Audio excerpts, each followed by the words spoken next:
magandang gabi sa lahat. Magandang gabi, Ma'am Kai. Magandang gabi. Hi Berna, good evening at sa lahat ng nanonood, nakikinig sa Senior City episode ngayong gabi, 13 ng September 2025. Burns, pang ilang episode natin to? Yes, ngayong gabi po, nasa episode 29 na tayo. At exciting po ang ating pag-uusapan ngayon kasi another kwentuhan na naman siya, pero sa isa sa mga chapter yung PR. Bukod sa May Cavite. hangover pa. Ayan. And ngayon po ay Senior City Kwentuhan. It's in 6 years na. And simultaneously, naka-live po tayo sa ating mga Facebook pages ng ating mga partners. Nandyan po yung Init Philippines, yung Lapiso Siso, yung Senior sa panahon ng COVID, and of course, ang Facebook page ng PRRM. Ayan. Yeah.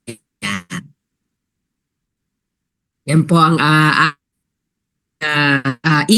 intro sa Senior City episode ay Kwentong PRRM Cotabato. Cotabato chapter. Yes. So, kaya marami po kaming kasama ngayon dito. Lahat po sila ay ngayong oras na to, ngayong mga oras na to ay nasa lalawigan ng Cotabato, particularly sa lungsod ng Kidapawan. Pakilala po natin sila. Unahin ko po ang Pangulo ng PRRM Cotabato Chapter. So ang PRRM po ay may mga chapter sa iba't ibang probinsya. Isa na Cotabato. Ang presidente po ng Cotabato Chapter ay si Attorney Jojo Alave. Attorney Jo! Magandang Bati ka hapon sa naman. lahat. Magandang hapon Kai at Berna at sa ating mga kasamahan dito ngayon sa Senior City. Yan. Thank you, Attorney Jojo. Mamaya magkukwento ng marami si Attorney Jojo. At kasama ni Attorney Jojo sa chapter ay isa si Miss Bibing Alave, nandito sa Grand. Bing, bati ka muna, Bing. Ay, magandang gabi na. Magandang gabi na sa inyong lahat, sa ating lahat. Maraming salamat sa opportunity at inimbitahan kami dito sa Senior City. Yan. Thank you, Bing. Huhulihin ko muna itong ating tatlong mga bata. Si Miss Peps Tuburan, mahina daw ang signal niya. Pero si Miss Peps Tuburan ay isa din sa chapter member sa Cotabato. Matagal nang kasama natin yan si Miss Peps. Josephine, ano? Si Miss Peps, Bing? Josephine. Josephine. Yan. Sige, Burns. Ikaw naman mag-introduce sa iyong mga kaedad. Yes. Na I found out ako yung matanda sa kanila. Okay, hello. At meron din tayong kasama na kung ang PRM ay may chapters din, ang PRRYA, which is the youth arm of the PRRM, ay meron ding chapter. At ngayon, makakasama natin ang tatlong nagagandahan at pinakabatang chapter member sa ating Cotabato PRYA chapter. Ayan. Unahin natin si Josh. Magandang gabi po sa lahat. Kakamit lang namin ni Ma'am Carla last week kasi may meeting din kami about sa Comelec. So, magandang gabi po ulit. Ako po si Jasmine Grace Latras, the Philippine Rural Construction Youth Association President of Cotabato Province. Ayan. At kasama niya rin si Sheila. Magandang gabi po sa lahat. I am Sheila Meiti Princesa and I am a member of Philippine Rural Reconstruction Youth Association. Good evening po. I am Gianna Quijano, a treasurer of Philippine Rural Reconstruction Youth Association. Of Cotabato chapter. Ayan. Well, thank you sa inyo at nakarating kayo no sa ating episode. Pakita ko lang, Burns, yung ating poster sa gabing ito para lang may teaser tayo kung anong i-discuss natin. So sa gabi pong ito ay ginawa ni Andy po, no? Andy Javier. Mula sa mga pictures na shinare ni So episode 29, Kwentong PRRM Cotabato. Birds? Yes po, ayan. So, again, welcome po sa ating PRM Cotabato chapter. And, i-share na po ba ang screen ninyo for the or Q&A po diretso? Share. Yes, oo, share na natin. Ako na mag-share, Burns. Sige po. Yan, para magkwento si Bibing. Sino pa muna? Si Attorney Jojo po muna mag-share. So, bago siguro si Attorney Jojo, banggitin ko lang na ay composed of volunteer members. So, mga voluntaryo po silang sumali at naging miyembro ng mga chapter ng PRRM. At yun pong kanilang sari-sariling mga time, talent, and treasure ay inaambag nila sa mga projects, mga activities, mga advocacies ng PRRM at ng mga partner people's organizations doon sa mga probinsya nila. So sa Cotabato, pag usapan natin ngayong gabi, kukwento nila Attorney Jojo, nila Bibing, yung ano ang konteksto at ano yung mga projects ng Cotabato chapter ng PRRM. So, sino po ang Attorney Jojo? Ikaw ba ang Yes. unang magkwento? Yes, Kai. Yeah. Konting background lang kay Berna. Yes po. Ang PRRM dito sa North Cotabato ay nag-umpisa mga taong 1989. Oo. Yes. Tapos, in fact, si Kai, isa sa mga naging branch manager dito. Siguro mga early 1990s. Oo. 94, Attorney. 94, oo. Kararating ko lang din sa, North Cotabato rin, from Bukidnon. Oh, I see. Oh. So, doon nag-start yung program natin, particular yung East RDDP in 1989. At ang hindi naman masyadong malayo yung kaibahan ng ibang probinsya sa probinsya ng lalawigan ng Cotabato. Kasi basically rural area naman talaga ang North Cotabato at agricultural area. At saka ang medyo unique dito sa North Cotabato, ito ang mga tao kasi dito tinatawag namin na tri people. Ibig sabihin yan, pag sinabi natin tri people, nandyan yung mga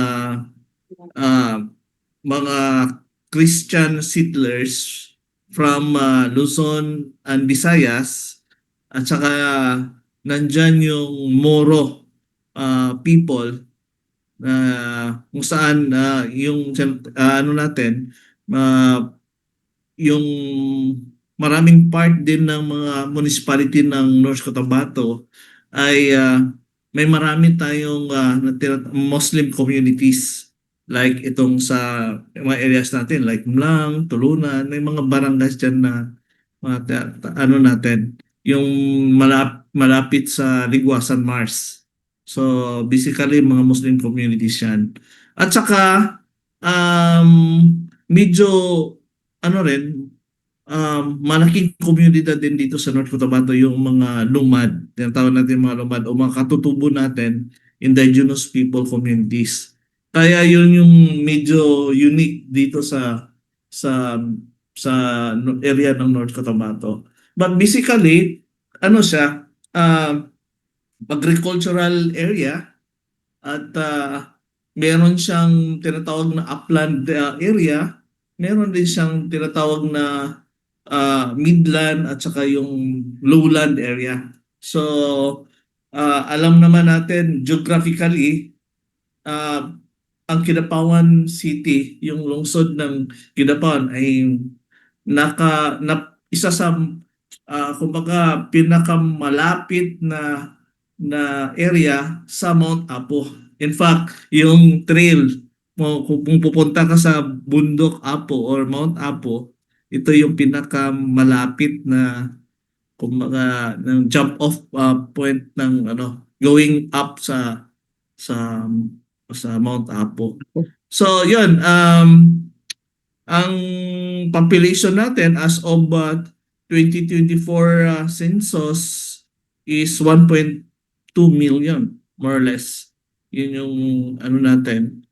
At kung makikita mo yung poverty incidence ng North Cotabato, pa rin, medyo malaki pa rin. Kahit na bumaba siya nung from 52% to 43% noong 2015. Medyo bumaba naman siya ng 2018. Pero malaki pa rin yung yung 23% as of yung census natin ng 2021. So, yun, makikita niyo yung mapa ng meron kaming 17 municipalities at saka 1 city. Ito yung Kidapawan City na siyang sentro ng probinsya. Ibig sabihin dito yung seat of ng provincial government sa Kidapawan, particularly sa Amas Kidapawan City. Pero kung makita mo sa mapa, ang areas na meron tayong intervention dyan, karamihan ay nasa nung nag-umpisa pa lang ang PRRM nung 1990s, nasa second district ng North Cotabato. Ibig sabihin niyan, Kidapawan, yung Mlang, Kabakan, Matalam, Tulunan, Makilala. Yun yung mga areas yan, Magpet, at saka part ng President Rojas. Yung first district kasi, yung medyo malayo yun. So, ang first district, ang sentro kasi niyan yung Midsayap. At ngayon, bago lang, merong third district. Ito yung Kabakan, Matalam. So, pero previously part siya ng ng second district. District So, 1 or 2. doon yung mga interventions natin na from SRDDP hanggang sa ngayon ng mga programs natin. So spanning 3 decades, attorney. Oo, medyo malaki na rin, na rin, medyo matagal na rin tayo, medyo tumatanda na ng mga tao ngayon dito. Opo, di pa pinapanganak itong mga kasama nating bata. 1989, ma'am. Buti na lang merong grade 10 na kasama natin dito eh. Oo nga. Sige. May isa pa kayo. Study. Oo nga. Sige. Sige. Ito, attorney. Si Bibing ba to? Siguro si Bibing na mag-explain yan. Yung mga recent, not really recent na mga intervention or mga programs, mga projects ng PRRM na meron tayo. Sige. Pero question po. May question si Berna. Sige, okay. Pero baka din po masagot naman siya sa ipapaliwanag po ni Ma'am Bibing. Pero ano po kaya yung mga pressing challenges sa mga kababayan po natin sa Cotabato? That's why we have these interventions from SDDP and yung mga i-share pa po nating interventions na ginagawa po natin sa Cotabato. So, kung mga intervention in terms doon sa mga agricultural sector kung saan at saka environment na sector kung saan yung PRRM ay talagang nag-i-engage kahit doon pa. Yung pa rin, yung limitations pa rin ng pag-adapt ng mga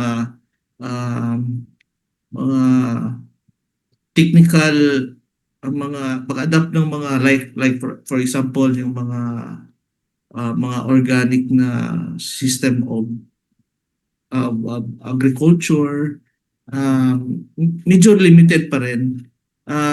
Basically, kung titingnan mo, market-based pa rin yung agricultural systems ng North Cotabato. So, ibig sabihin yan, massive pa rin yung para magkaroon ng kumbaga market-based pa rin yung pinagbasihan. Right. Hindi pa rin yung paano magkaroon ng sustainable na Yeah. agriculture, ganun, Yeah. mga challenges. At saka ang isa sa mga challenges din yung vulnerability ng rin natin ng mga environment, like Right. nangyayari ngayon sa sa sa agricultural system natin na meron ng mga conversion. Ito yung mga like Kinapawan. Dandahan na yung mga dating agricultural areas.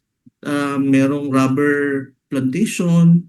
Ngayon, nako-convert na into banana plantation or nako-convert na ng mga housing subdivision. Residential. Oo. Oo. Ganun yung isa sa mga challenges sa tingin ko. Of course, aside from doon, yung mga flooding ng mga areas, like particularly doon sa mga ligawasan areas, na kung saan meron din tayong mga interventions na ginagawa. Yun yung nakikita ko na mga challenges sa ngayon. Tsaka maalala ko rin, attorney, tsaka Bibing, yung bilang dagdag na rin dun sa sagot sa tanong ni Berna. Yung Cotabato is known for yung sari-saring prutas at agricultural crops, pero hindi nagta-translate into economic growth especially for the small farmers na nagtatanim nitong mga agricultural crops natin. Ang dami-dami mong prutas yan, marang, durian, saging, lansones, rambutan, mga citrus, fruits. Pero yung over the years, paano din ito na-translate sa real incomes for especially the small farmers. Siguro isa din yun sa mga challenges na over the years, yun yung tinututukan ng mga interventions and projects ng PNRM at ng chapter sa Cotabato. So ito, halimbawa ng mga ito na ikakwento ni Bibing. Before ako pupunta dyan, salamat Miss Sky. Before ako pupunta doon, balikan ko muna yung Okay. bakit siya nabuo yung bakit nabuo yung SRDDP na tinatawag. Kasi dati RDDP, Right. Rural Development and Democratization Programs, right? And then na-transform into SRDDP. Kasi yung dati, ang tinitingnan natin yung upstream, yung upland areas. That is why yung mga areas natin, meron tayong mga upland areas, meron din tayong mga lowland areas. Kasi yung upland areas, kailangan ayusin yung upland areas to support the lowland areas. So yun yung parang ganun yung pagtingin natin dati, which is nadismaya nga tayo kasi may land conversion na siya. Yung sabi mong mga marang, nawala na yung mga marang, kukunti na lang yung marang. So, oo. So na-convert na into mga high value crops, ganun siya. So that is why yung intervention ng PRM, actually pa siya, nasa timing pa siya. Nasa pa siya, tawag ito, on time or what is this? Parang na-foresee na niya na ganun talaga yung pwedeng intervention. No, so pumunta na tayo doon sa may project tayo sa riverbank rehab. Kaya may mga mitigating projects tayo, pagtatanim ng mga bamboo along the riverbanks. Meron tayong ginawa noon sa mga ma-identify tayo ng mga areas wherein nagtanim tayo ng mga bamboo. Yun. Until so nagpatuloy pa rin yun. Ganun pa rin yung advocacy ng PRM sa environment, no? Good governance, ganun pa rin yung niya. Until ito yung bagong project na ito sa Ligwasan Mars, ito yung mga para matulungan yung mga kapatid natin doon sa Ligwasan Mars. So ito yung mga pictures na ito ay nagpapakita na yung mga intervention ng PRM in terms of technical sa climate smart agriculture, no?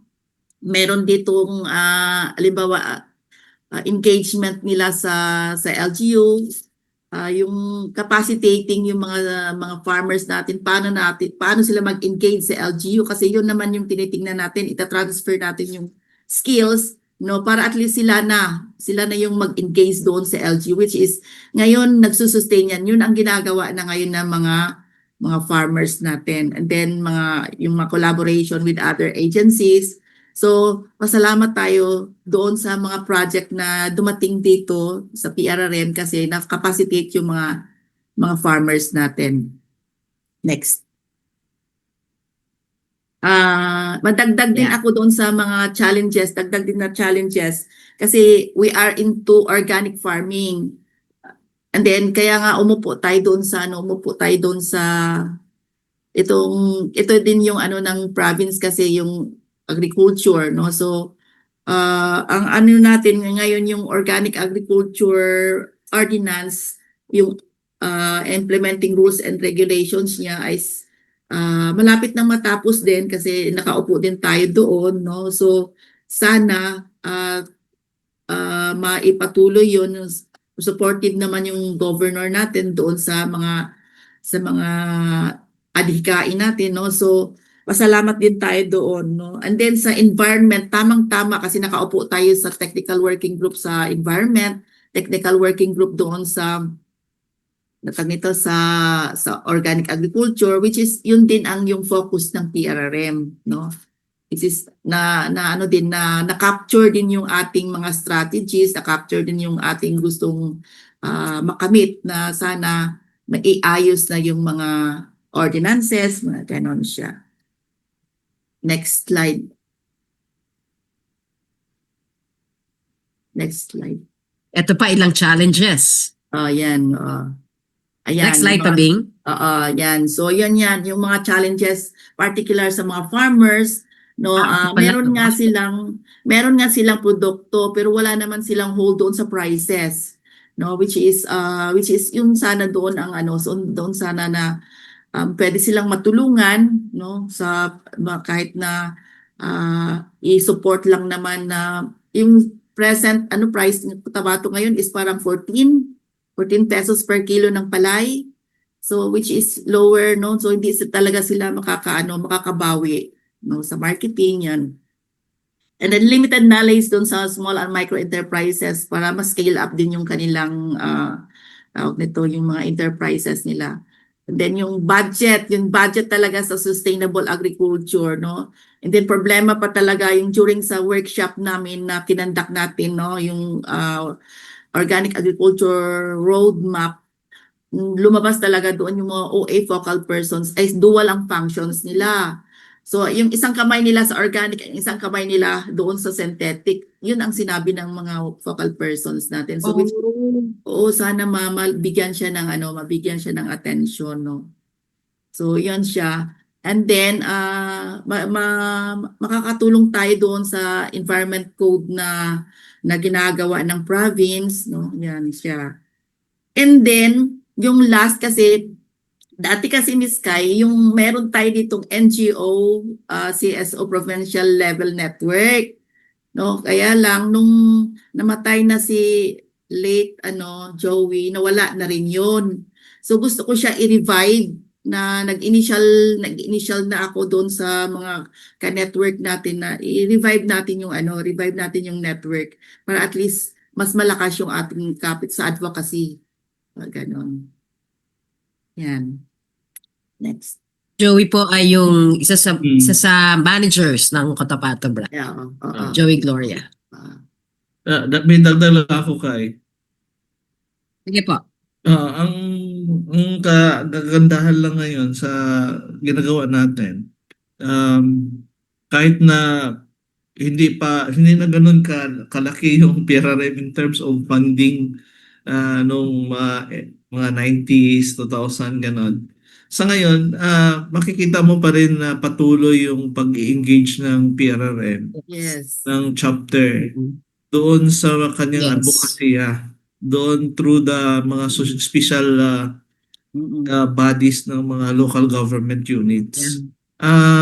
Very visible pa rin ang PRRM at saka yung name ng PRRM ay nakatatak pa rin doon sa sa mga local government units. Kahit na ako nga, yung one time pupunta ako doon sa Samlang. Kasi ako yung umattend nung accreditation ng PRRM. Sabi nga Oh, nung yeah. counselor doon, approve na to without thinking. Kasi nga, alam nila, ng taga-PRRM, Kilala. taga-PRRM, alam na nila na naging partner na nila yung PRRM ilang dekada na doon sa Mlang mismo. Matagal na pala. Oo. Tsaka Yeah. yung mga strategic na mga engagement natin doon sa mga mga municipal development councils, sa mga Right. yung mga agriculture, doon sa mga agriculture ng mga councils natin na sineset up. At saka nakikita mo yung ngayon, yung sa bago lang, yung naging result ng Ligwasan Mars project natin. Makikita mo na sila yung organized ng mga communities, sila na mismo ang nakipag-engage sa LGU. So, doon sa LGU mismo ay nire-recognize na sila. So, yun yung kagandahan lang ng mga ginagawa natin, na kahit na konting lang natin, konting resources, may limited resources natin, makikita pa rin natin yung result na sa tingin natin ay hindi man merong equivalent na pera, pero makikita natin na maging long term yung niya result ng mga interventions natin. Maganda yung binanggit mo, Hmm. attorney, no? Yung kahit maliit lang yung resources pero nakatulong tayo sa pag-link ng mga people's organizations para maka-participate sila sa local governance. Yun yung isa sigurong mahalagang Yes. input or contribution ng PRRM at saka ng mga chapter members who are really parang entwined na rin kayo naman sa local governance. So natutulungan natin yung ating mga community-based organizations. Hmm. Ganda yung sinabi mo na yun, attorney. Ito yung mga binanggit niyo po, no? Na member tayo ng provincial mga committees, no? Committees. Mga technical working groups. Technical working group. Technical working groups Mm. for policy making on, Yeah. binanggit nyo nga kanina, culture, environment. And, yeah. Ang sipag naman ng chapter na to. Crafting na provincial integrated water management plan. Kasali. Yun. Kasi yung isang natin dyan, Miss Kai, yung isang dating staff ng PRRM ay na-absorb na siya doon sa province. Sino to? Si Sammy Capasilio. Na-remember mo yon? Actually, marami tayong Si Sam! mga dating staff dyan na nandyan na sila. So, nakakatulong din sila. Influence was possible. Mga ganun siya. So, yan. Nice. Parang opportunity yan para sa atin. Nandyan din si Peps. Malapit kay Gob. Si Peps. Miss Peps. Nawala na si Peps. Naputol na siya. Nawala ba? Naputol na siya yata. Ayan. Hi, Miss Good Peps. ba? Tsaka pala. Baka may Salamat, maidagdag ka, Miss Peps. Ako po ang muse ng chapter. Joke lang po. Good evening. Parang, oo. Tinulungan kami ni Miss Peps doon sa Kalibungan, makapag-display.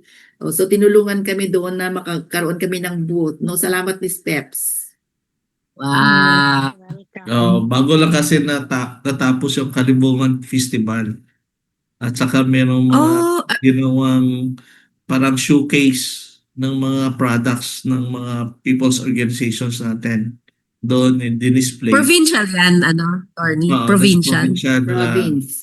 Festival. Oo. Merong Wow. para Kayo kumbaga nang imbita merong sinet up na na mga booth doon sa sa Kapitolyo. So, isa sa mga pinakamagandang booth doon ay sa PRRM. Wow!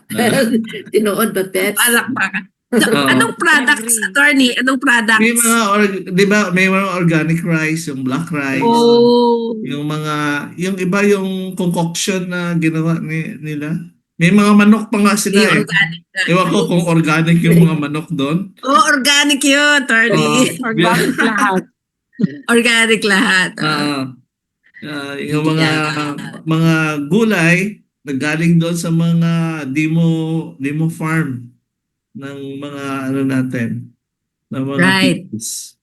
Ayan, kinakwento mo, Tony, na demo farms. Yan yung natulungan nating maitatag through this Iguasan Marsh project. Right. Sige nga, kwento mo. Si Oh, may Bibing, YA na pala dito. Oo. Yung tatlong demo farm nga yung na-set up sa Mlang, Tulunan, and Kabakan. So, functioning pa rin yung mga demo farms to showcase yung climate smart agriculture.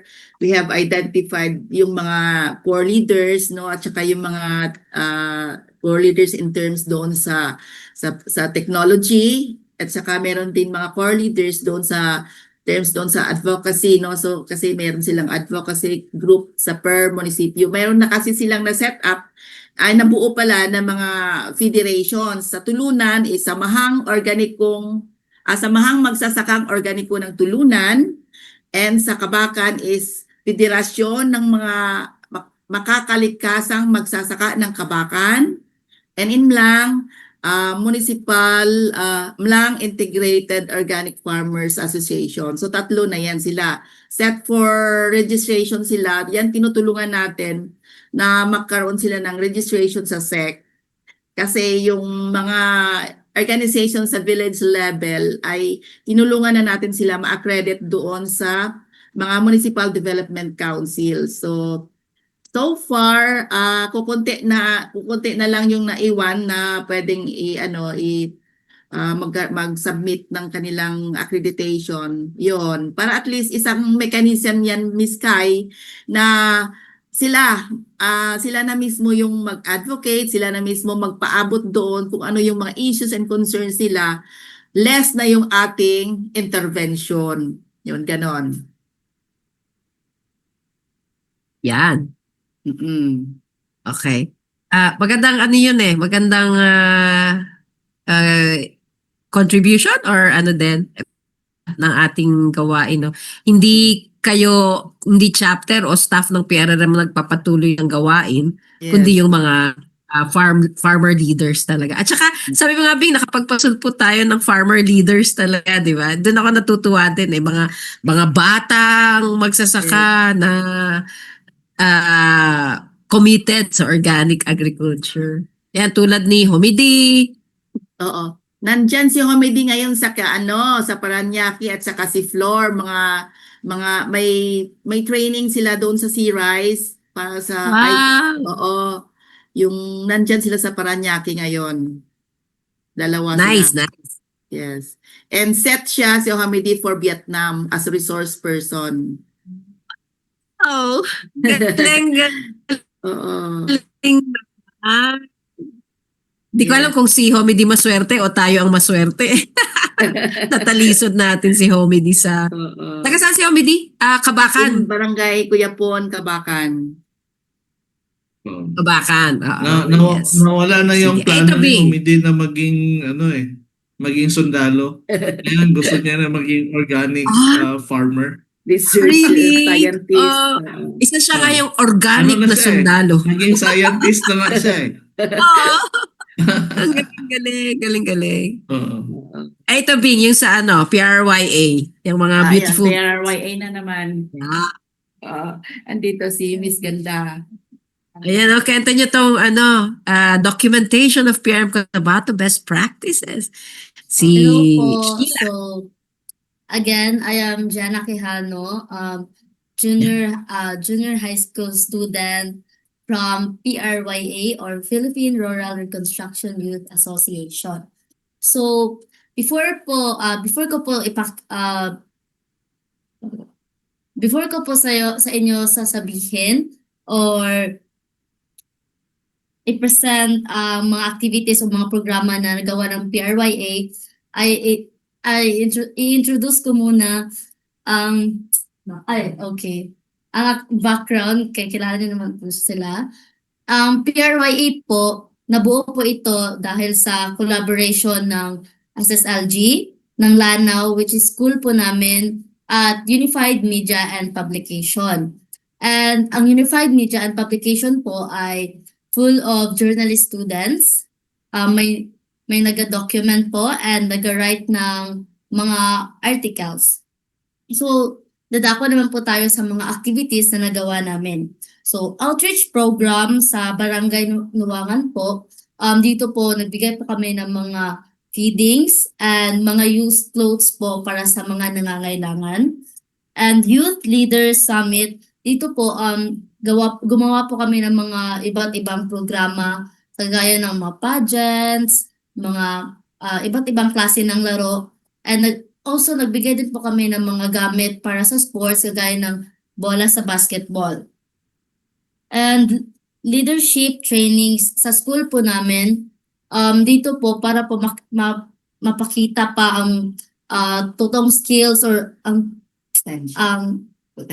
potential ng mga students po. Next, mental health awareness. So, dito po,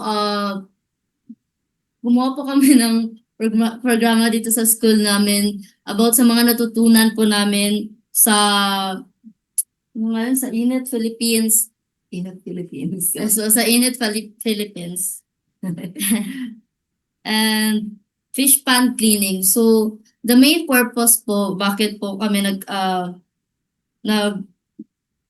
fish pond cleaning operation ay gusto po naming magbuhay ng mga isda, kagaya ng mga tilapia. Tree planting sa MKWD collaboration, tree planting with collaboration of city government. And for our upcoming activities, mag-e-elect po kami ng officers for 2025 to 2026. Another outreach program in Barangay Nuwangan, tree planting in Barangay Magkaalam, and also clean up drive. Hindi kayo busy ano? Burns, what can you say? Yes, mas maganda rin po siguro na may episode lang para sa PRYA Cotabato chapter kasi yan. Sige. Challenge. Opo. Yes, ayan. Kasi po as I've always mentioned dito sa Senior City Kwentuhan namin with Ma'am Kai, na ang PRYA nasa youth organizing phase na ulit after a long time na mahinga. And sobrang nakakakilig na may youth voice na ulit paunti-unti sa PRM through PRRYA. At nakilala natin yung ibang YA sa Cavite, Marinduque at Nueva Vizcaya. And first time natin actually ma-feature ang YA from Cotabato. At sobrang dami na nilang nagawa. Na yes, Oo, deserve, pala, yes, nating mapagkwentuhan po para sa mga susunod na linggo. Actually, may community immersion na sila. Dapat special Pupunta na sila. feature. Oo, pumunta na sila ng dati, mga old areas ng PRM to conduct yung documentation sa mga best practices. Sila yung gumawa. And then, pumunta na rin sila sa mga areas ng Saligwasan. No, nawala? Saligwasan. So, pupunta din sila doon. So, para to conduct the interview. So, actually, naibigay ko yung yung video na send ko doon. Video na ginawa nila. Kasi medyo techy yung mga YA kaysa yung naiwan kasi mga na no, so salamat kasi nandyan sila, no, para at least joint effort. Yan, sige, Miss Bern, may separate sila, may separate tawag dito Episode, ma'am. Yes! every areas. Challenge accepted ba? Sige, challenge accepted. Yes. Yun, Kasi yung ginawa niyong best practices, maganda din siyang i-replicate sa iba pang provinces na may mga youth na rin talaga. Although hindi pa sila YA na maitatawag or may tuturing, pero at least may youth sila doon. So, best thing na i-replicate yung mga nagawa niyong best practices sa iba pang lugar. Kasi for example, Vizcaya, madami tayong farmers dyan. Sa Marinduque, madami tayong fisher folks. And farmers din. So, maganda na naka-digitalize itong mga best practices ng PRM as a whole. Oo nga. Nabanggit ni Bibing yung gumawa nga pala sila ng video nung PRM best practices sa Cotabato, no? Hindi lang natin naihanda ngayon, pero siguro sa next episode mag-allot kami ng ilang minutes para ipakita yon. Mga manahan Tapos, awardees yun, dito- Miss Guy. Manahan awardees okay. din sila. Itong nakalista dito yung Santo Niño Freshwater Service Co-op, Yes. At at saka yung Kahiusang Tamaka. Mag-uumang. Oh, Namaka. Okay. Nice, nice. Sige, panoorin natin yan minsan. Ah. Pero, tanong ko lang kina Jana, Sheila, Jasmine. Habang ginagawa niyo itong documentation ng mga PRRM best practices sa Cotabato, very briefly, ano yung mga na-reflect ninyo o natutunan ninyo nung nalaman ninyo itong mga ginagawa ng ating mga partner organization sa mga barangay nila? Ano yung mga takeaways ninyo from First your po, own eyes?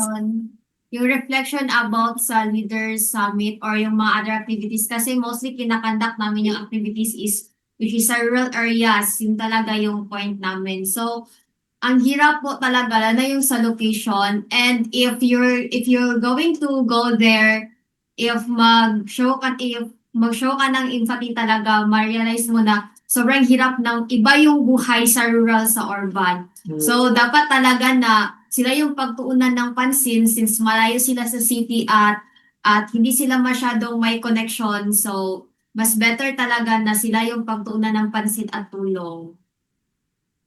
So, even in a small ways, at least makatulong yung mga YA ng Cotabato. Salamat, Josh. As for me naman po is, Kayo ba, Diana?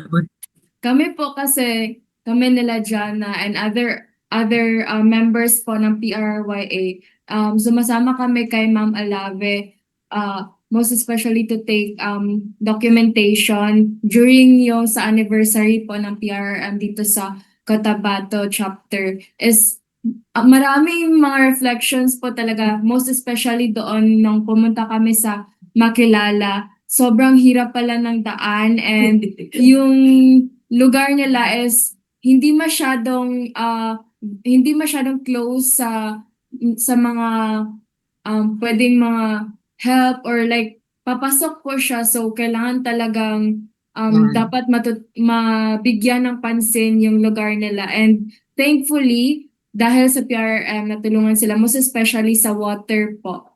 Yun, sobrang wow, PRM, nakatulong pala yung PRM sa ganun na kahit na ganung klaseng tulong. So, yun po.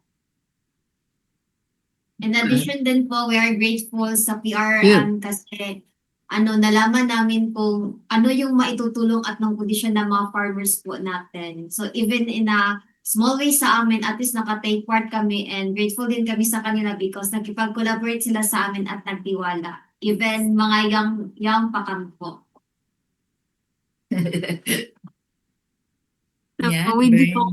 Ang ganda naman ng reflections. Oo nga, ang ganda ng reflections. Salamat, nandito kayo sa episode na ito para may mga iba't ibang perspectives tayo nakikita. Bing, ito pa. Meron pa dito sa PowerPoint mo. Okay na to, next na tayo. May dagdag lang na kulang dyan. Kasi Opo. then nagiging member din tayo sa Provincial Prize Monitoring Board, no?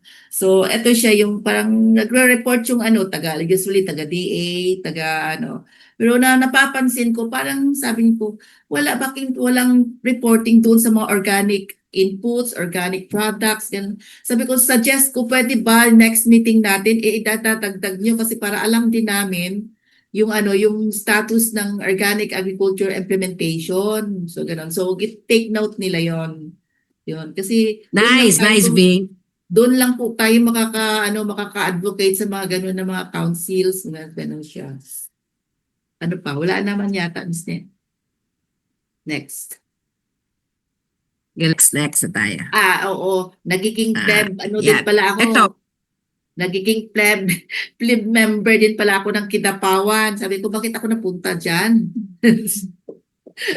Kasi sabi pa ni Mayor Pao, sabi niya, representative ng kababaihan. Okay. So, yun, go. Oh, yan. Okay. Ito, Wala ano na to, yan, Bing? mga Wala na yan. MOBs lang yan. Mga MOBs lang yan. OVs. Means of MOBs lang yan. verification na may Yeah, natotoo yung mga sinasabi ni yan, Bibi. totoo yung sinasabi ko. Yan, MOBs lang yan. Pwede na skip. Ayan. Ito. Ayan yung mga previous ano. So for ilang years, 36 years na yata ang PRRM dito sa Cotabato Province. Nung nagkataon na nandoon kami umupo kami doon sa tawag ito, committee hearing kasi yung si BM Neneng, ano nga ni apelyido ni Miss Neneng, Miss Pets? Lava. Makasarte. Hindi. Ah. Ito pa. Sorry. Makasarte. Neneng Makasarte. Oo, Makasarte. sabi niya, PRRM, the longest, ano daw, yung partner, yung pinakamatagal na partner daw ng Cotabato Province. Sabi niya, kailangan gawan ito sinabi niya yan gawan ito ng parang resolution, bigyan ng citation, tawag doon, parang ganun siya. Ewan ko kung ano yun, kung out of the ano yun siya. Kung So, totoo. talaga namang matagal na tayo nakaupo sa mga PDC, MPCs, ganun siya. So ito yung accomplishments na rundown ko mga 14 yata. Possible ito siya means na mayroon ka pang intervention dito siguro Miss Kai, no? Ito sa kasi yung ating favorite yung ARCs, no, mga ARC1, ARC parang ganun siya. And then may help din tayo na mga intervention kasi nga fourfold approach, no? So Yes. may sa good governance, no? Livelihood, yan. So yan siya, Education. rundown yan siya ng mga previous accomplishments natin sa Cotabato Province. No? So yan. 14 yata yan siya. Yeah. So sa CBIS, ito na yung CBIS, ito na yung CBEBS yata ng government na yan. Ito siya, hindi ko maintindihan. Ito, Adult Learning and Education. So, ina-apply naman namin yung ALE na strategy. So, yan, sila na mismo, yung mga adult learners, sila na mismo yung nagkakandak ng mga meetings. Tayo, nagko-coaching tayo online, via online, no? Yung sinasabi ko dyan, learning without borders, no? Na kahit saan, magkaroon ng education, meetings, gano'n. So, ginagawa natin yan. No? Mas na ngayon na uso na yung mga GC, group chats. So, through group chats na lang kasi yung mga farmers natin, may sarili na silang group chats. No?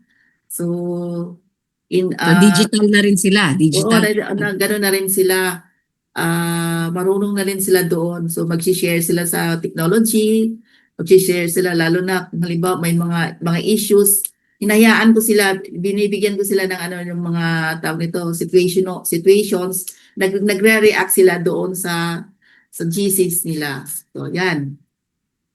Bing, yung cross-learning for benchmarking. Iyan siya sa Arakan Okay. area, sa LGU ng Arakan.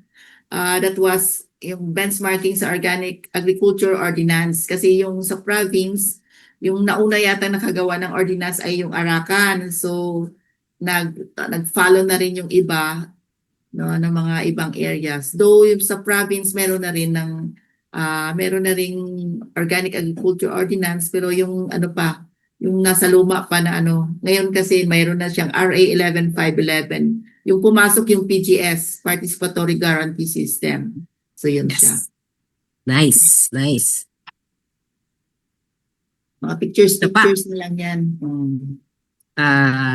Yan. Nandyan pa si Miss Neneng. So, ito pa yung ilang mga teams ng ALE nyo. Mga na lang, yung mga photos na kung saan ina-apply namin yung ALE. Yes. At iba-ibang mga subject areas, no? Yes, oo. Sa DRR, ito siya, ina-introduce yung paano mag-conduct ng mga emergency drills, yan. Gumagawa ng mga plans, yan. gumagawa ng survey, halimbawa kasi may tinatawag na scorecard. So sa tawag namin doon is scorecard. Familiar ba kayo doon? Yung i-rate mo yung implementation ng government, no? Yeah. Through scorecard. So lagyan lang yan good, very good, parang ganun siya.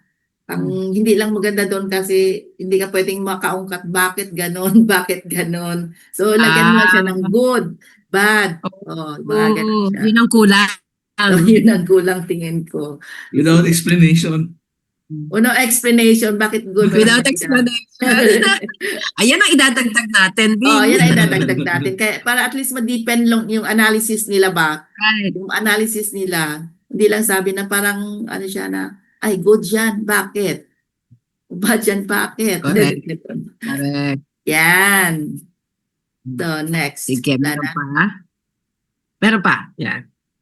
Ay, ayan yung plans ng PRRM na sana maano siya with the given resources, limited resources. So, magkaroon din na kami ng assessment and planning, no?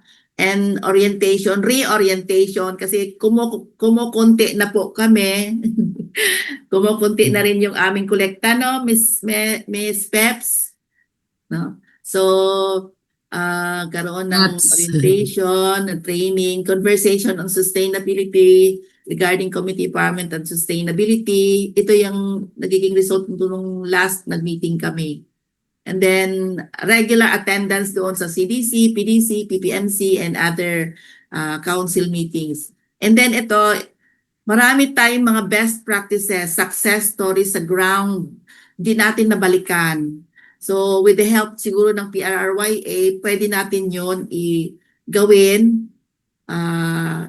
sa mga areas, balikan natin yung mga areas. And then sustained coaching and mentoring ng mga grupo na nabuo para as part ng maintenance siguro, para at least hindi nila ma-feel na naiwanan na sila, iniwanan na sila, parang ganun. Yan. Next. Ano bing ang CSA? Climate Smart Agriculture Anong CSA, Bing? Groups. Climate Smart Agriculture Groups. No. Okay. Yeah. Yan yung Then silang next. mga organic group. Next. Ang pinopropose namin ng mga project, Adapatory Project, Adapatory siguro with collaboration siguro sa PRRYA, yung Plastic Waste Free Community, ito siya parang ito na siya yung bayan walang basura. No? Yes. Yeah, community visitation, ganoon pa rin, yung balik-balik siya. So, and then naisip namin donors forum for ano siya, project development, kung possible, mga ganun siya. Local yan, Bing. Local. Local. Actually, iniisip ko rin na i-invite yung mga leaders para tapos i-invite din yung mga line agencies para gawin yung donors forum, na ganun siya. Kasi Nice.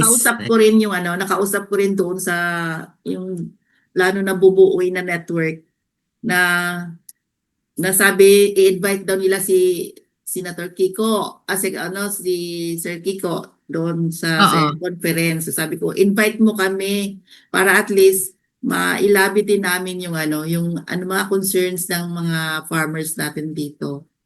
Yung Tama. possible Mapuntahin natin mga November. Nice. Okay yun. Sige. And next. Ito. Wala na. Ayan na. Ayun, Bing. Buhayin niya.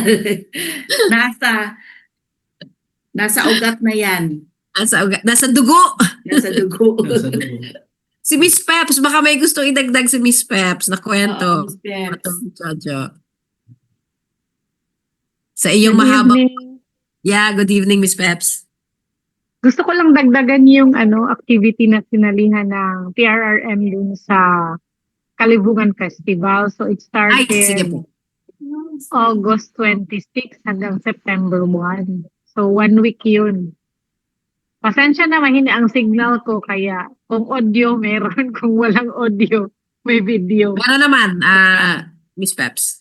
Loud and clear. So yun, thankful din in behalf sa provincial government, nagpapasalamat din yung technical working group na nakasama yung PRRM sa activities since muli parang nabuhay. Tsaka maraming farmers kasi doon, mga MSME, mga cooperatives na sinasabi nila na member sila ng PRRM. Tinatanong ko ngayon iba, member ba talaga sila? Kasi since treasurer ako, sine-check ko kung nakabayad ba sila ng monthly dues. Mas concerned ako dun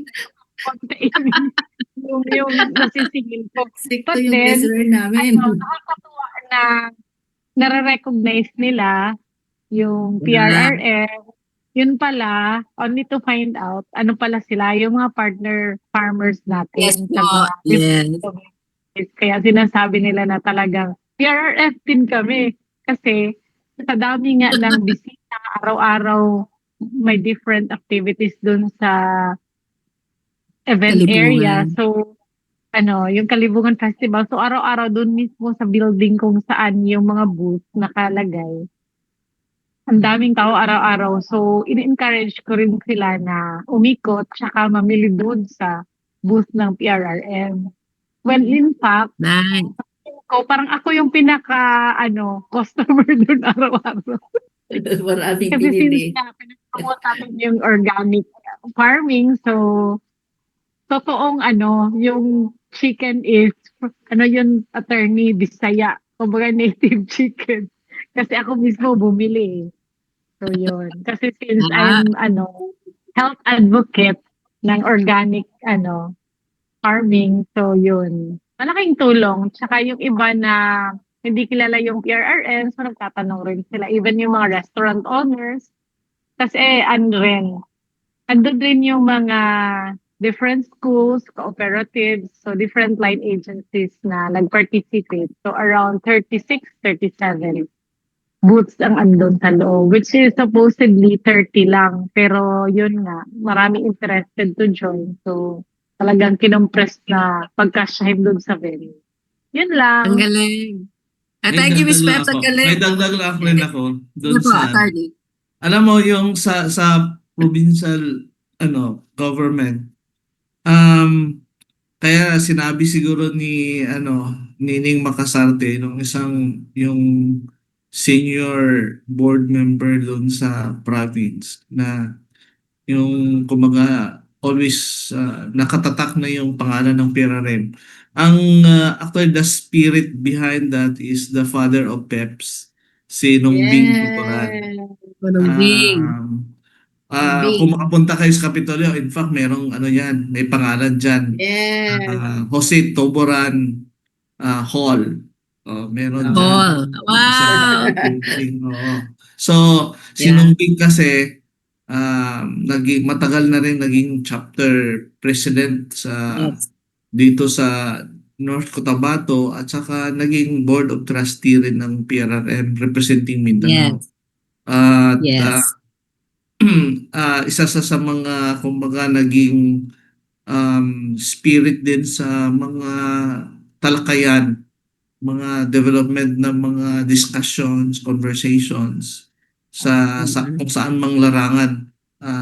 Very vocal yun eh. Kaya aside from being politician, very vocal sa kanyang mga very assertive sa kanyang mga ideas. So, Tsaka maraming jokes. maraming jokes. So, ganun si Nongbing. So, nagpapasalamat din tayo na nandyan si Peps at Continue. kinontinue niya yung legacy kumbaga ng kanyang Yes. father. Oo nga. Thank you, Miss Peps. Sige. Itong ating kwentuhan ng kwentong PRRM Cotabato ngayong gabi, parang ang daming mga tao na naging instrumental sa mahigit 3 dekada ng PRRM sa Cotabato. Ikaw, Burns, anong na-pick up mo sa kwentuhan? Ang dami, ma'am. Parang hindi hindi ko ma-put into words ang lahat ng mga ginawa ng Cotabato chapter sa Cotabato itself. Pero knowing the background na in the 1800s pa pala nag-start yung Cotabato, and then now na-integrate na rin yung youth involvement doon aside sa the indigenous people, the women, pero meron din yung presence ng youth. So parang gusto ko din po malaman or like marinig yung messages niyo po sa aming lahat, sa aming 4 na youth na nandito. Mga kabata, message nyo daw sa youth Sa amin. para sa Cotabato Birds. Yes po. Yes, simulan natin kay attorney. In our last minute. Last minute. So, nagpapasalamat kami na finiture yung chapter at naibahagi rin namin yung aming experience. Kasi kung walang ganitong kwentuhan, parang nakatago lang sa baol. Yes. Hindi natin nagagamit. At saka dito natin ma-realize na, meron pala tayong nagawa. Meron pala tayong naging A contribution. sense of accomplishment. A sort of parang motivation na rin. Lalo na sa mga kabataan na ang naging experience pala ng PRRM for the past 3 decades or 4 decades na nandito sa North Cotabato ay maging inspiration sa mga youth natin na sa tingin ko yun rin yung isa sa mga kailangan nating tutukan. Kasi yun nga, sabi natin, hindi na tayo bumabata at tumatanda. At saka yung kailangan pa nating bilang isang movement, kailangan pa nating mainganyo yung lahat pa na kabataan na susunod sa yapak ni Gani, ni Boy Morales, at saka kung sino-sino pang mga pioneers natin, nila Dr. Frontier, gano'n. Yung Dr. James Hill. Oo. Joey Gloria. Joey Gloria. Sige, thank you, attorney. Miss Peps at Bibing, mga very quick words for our youth here. Oo. Yun. Sana magiging inspiration yung nagiging nagawa ng PRM Cotabato Branch at sa lahat ng mga sa PRM mismo na hindi tinitingnan yung pagod, kung hindi basta yung yung parang commitment mo talaga na parang iba parang iba yung feeling mo na Huwag kang umiyak, ha?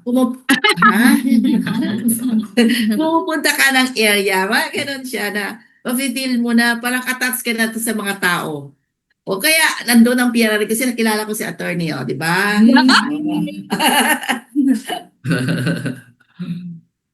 Thank you, Bing. Miss Peps, meron ka pa pong idagdag o okay na? Short lang. Yes. Nakakatuwa rin na malaman na yung PRYA ng Cotabato Province, PRRM Cotabato Province ay very active. So, ang dami kong naisip since I'm also working with the youth of the province. So, Yay! marami akong naisip na partnership na gawin. With my personal advocacy rin na swak doon sa PRRM, hopefully soon yung aking personal advocacy is mag-partnership doon sa YA ng activity. Wow! Salamat, Peps. Wow, thank you sa episode na to at tayo. Ako naman ang last ko, kung merong Know Your North, meron din dapat tayong Know Your South. So, Know Your South. Okay. So, ito lang po. Very, very thank you talaga sa inyong lahat na nag-represent ng PRRM Cotabato Chapter at saka ng PRRYA Cotabato Chapter din. At thank you kami ni Berna Burns. Yes po. Very quick lang din po. Sa PRM ko po natutunan na mag-shift ng mindset that development is not just, having buildings or about, subdivision, mga ganyan. But the real development is to start from the ground. Like, makakita ka ng greenery fields, ng mga puno na mayayabong and taking care good of our natural resources. So, yun yung isa sa mga na-appreciate ko. That's why nandito pa rin ako hanggang ngayon sa PRRM and debunk yung idea na pag bata ka or pag youth ka, they assume you know nothing. But no, we are here to know everything from the ground. So maraming salamat po sa lahat. Thank you, Attorney, Miss Peps, Bibing, si Jana, si Sheila, at si Jasmine. Yes. Magandang gabi sa lahat. See you Abangan soon. ang Sabado next week. PRYA. Thank you po. Thank you. Thank you, Good thank evening. you.